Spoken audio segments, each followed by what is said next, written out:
marketing do's and don'ts. It's something that businesses struggle with all the time, especially smaller businesses that might not have a huge budget. So we talked to our marketing expert from Chick Media, Meghan Rothschild, about what you should and shouldn't be doing.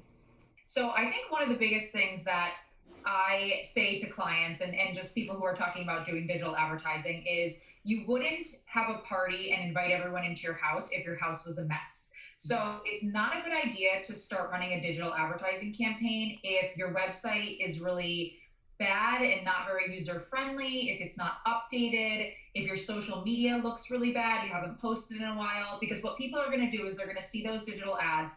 They're going to go and search for you, and they're going to look on your site and your social. And if it looks like a hot mess, they're going to assume that your business is a hot mess. So that would be the first do, is make sure everything looks great and you have consistent branding throughout.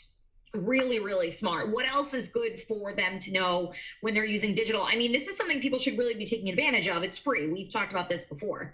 Yeah. So I think that speaking of free, yes, it is free. So social media is of course free. Having a website, not free, but can be very cost effective. But if you're actually going to be placing ads, you're going to need to spend a little money, right? So you might want to boost some posts. You might want to, place some actual digital advertisements that are targeting a population that you're trying to reach. So the other thing I would say for a do is that you really need to understand who your client and your audience is. And I have a lot of clients who will say, everyone's my customer, right? So everyone can buy coffee, right? So yeah, everyone can buy coffee, but who's actually buying your coffee? Is it women? Is it men? Is it a certain age group that you see coming through the door? So you really do need to have an understanding of who's buying your product so that you can target your message and you can create social media content that's relatable to that audience. Absolutely. And that's a great segue into don'ts, because sometimes we overgeneralize. So of course, what are some things that we shouldn't be doing?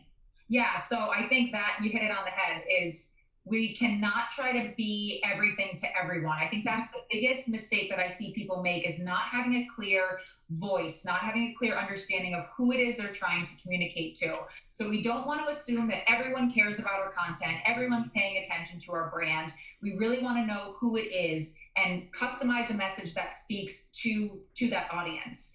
The other thing I would say for a don't is, don't think you can get away without doing video anymore, particularly on social media. So this has even got me, as someone who does this on a regular basis, going, ugh. All of the social media platforms are heavily favoring video right now. And it's great for your website too, but it's a much more engaging medium to get people interested in what it is you have to say. So if you are not comfortable yourself being on camera, that's okay. You can film your product, you can film the service that you provide, you can ask some of your customers to do videos for you, but don't think you're going to get away with not doing any of that video. And is there anything else, Meghan, that you want to add? I think just having a plan is always important. Make sure you really sit down, you look at your communications goals for the upcoming months, and set aside time to really plan and create content that's meaningful to your audience.